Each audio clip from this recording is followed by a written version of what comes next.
రచ్చబండ ముచ్చట్లకి స్వాగతం సుస్వాగతం. అందరికీ శనార్థులు ఎట్లున్నారు? మంచిగున్నారా? నేనైతే జబర్దస్త్ ఉన్నా. మరి ఈరోజు రచ్చబండ ముచ్చట్లల్లా మంచి మంచి ఇచ్చంద్రమైన ముచ్చట్లు అయితే పట్టుకొచ్చిన. మరి ఇంకెందుకు ఆలస్యం, ముందుగా అయితే ముఖ్యాంశాలు చదువుకొని గటెనక వార్తలు షురూ చేద్దాం. బీఆర్ఎస్ ప్రభుత్వంలో దళిత బంధు, Rythu Bandhu, Kalyana Lakshmi, Shaadi Mubarak, KCR kit, mission Bhagiratha, Kaleshwaram project, Ambedkar విగ్రహము, సెక్రటరీ, ఐటీ కంపెనీలు, రైతు రుణమాఫీలు గిట్లా చెప్పుకుంటా పోతే మస్తు స్కీములు ఉండేది. ఆ తర్వాత కాంగ్రెస్ ప్రభుత్వం రానే వచ్చింది. చూస్తుండగానే వచ్చినాక 6 గ్యారంటీలు ఇచ్చినాక అందులో ప్రజాపాలన అని ఒకటి పెట్టి దాంతో ఈ 6 గ్యారంటీలు అమలు చేసుకునేటందుకు దరఖాస్తులు నింపుకోండి అని చెప్పిరు. బాగానే ఉంది.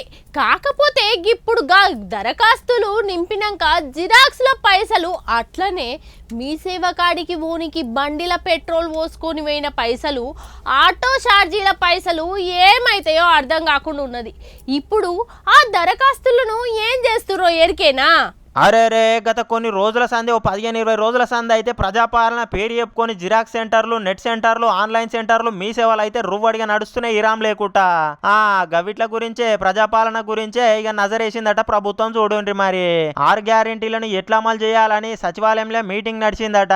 ఇక తెలంగాణలో ఉన్న 33 జిల్లాలకు వెళ్ళి ఏం తక్కువ 1,25,00,000 దరఖాస్తులు వచ్చినాయట. నుళ్ళు అందులో 20 లక్షల దాకా ఏం కేసులు వచ్చినాయి అంటే భూములు, కొత్త రేషన్ కార్డులు, పింఛన్లు, మిగిలిన సమస్యలు వచ్చినాయట. సీఎం సారు అట్నే మంత్రులు, ఎమ్మెల్యేలు, ఆఫీసర్లు అందరు కలిసి ముచ్చటనైతే పెట్టిర్రు. ఇక అటేంక ఒక కమిటీ వేయాలని నిర్ణయించుకున్నారట. ఇక చైర్మన్గా మన ఉప ముఖ్యమంత్రి బట్టి విక్రమార్క సారు నడిపిస్తాడట. అప్లికేషన్లు అయితే ఆన్లైన్లోకి ఎక్కియనీకి 30,000 మందిని పనులను పెట్టిరట. చూడండి 17 తారీఖు వరకు ఓడిపియాలని చెప్పి ఇక ఇండ్లు, కరెంటు, గ్యాసు, రైతు రుణమాఫీ, అట్లనే పింఛన్లు 2,500 గురించి ముచ్చట నడిచిందట. ఇక ప్రతిపక్ష పోలు బీఆర్ఎస్ వాళ్ళు ఏమంటున్నారంటే కమిటీ పేరు చెప్పుకొని ఆయనతో లేట్ చేయనీకే ప్రయత్నం చేస్తున్నారు మీరని ప్రతిపక్ష పోలు మొత్తుకుంటున్నారట. ఇక గట్ల మొత్తుకొని ఆయనతో పొంగిలేటి సార్ని ప్రశ్నించంగా ఏమన్నాడో ఇనుర్రి. ఆయన ఏమంటున్నాడంటే ప్రజలకు ఇచ్చిన ఈ వాగ్దానాలన్నీ ప్రభుత్వం చిత్తశుద్ధి చోటి వేస్తుంది. మేము అన్న ఆ 100 రోజుల లోపల చేస్తాము, జర రాగాలే ఓపిక పట్టాలని వచ్చిండు. పొన్నం సార్ అయితే సేదపత్రాల గురించి మాట్లాడిండు.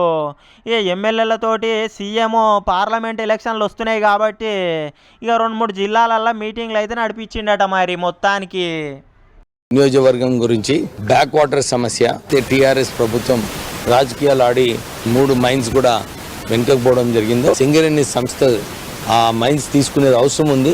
దాంతో ఎక్కువ ఉద్యోగాలు మా ప్రాంతంలో వచ్చే అవకాశం ఉంది. ఒక్కొక్క నియోజకవర్గంకి 10 కోట్ల రూపాయలు స్పెషల్ డెవలప్మెంట్ ఫండ్ అనౌన్స్ చేయడం జరిగింది.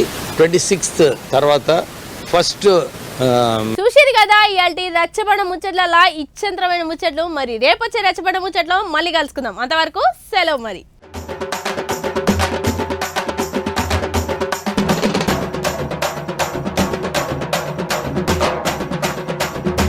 రచ్చబండ ముచ్చట్లకి స్వాగతం సుస్వాగతం.